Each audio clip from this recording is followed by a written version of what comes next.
ఈ భూమిపైకి వచ్చినటువంటి నీవు నీ జన్మను సార్థకతం చేసుకోకపోతే నీ తల్లి పడ్డ కష్టం దేనికోసం? నీ తల్లిని వ్యర్థంగా నువ్వు కష్టపెట్టావు కదా. ఈ శరీరాన్ని నీ తల్లి ఇచ్చింది భోగాలను అనుభవించడానికా? నా పుత్రుడు అందరికంటే కూడా ఉన్నతమైనటువంటి జీవనాన్ని దైవ స్మరణలో గురు సహచర్యంలో వాడి జన్మ తరించాలని చెప్పి తల్లి కోరుకుంటుంది.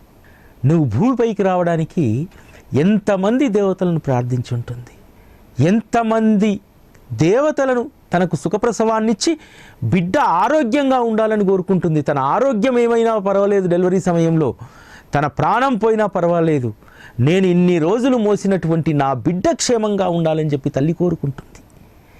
అటువంటి తల్లి యొక్క శ్రమను మనం వృధా చేస్తామా అనేటువంటి ప్రశ్న ఇక్కడ బాబా వేస్తున్నారు. ప్రపంచ వ్యవహారాల్లోనూ మునిగిపోతే నీ తల్లి అంత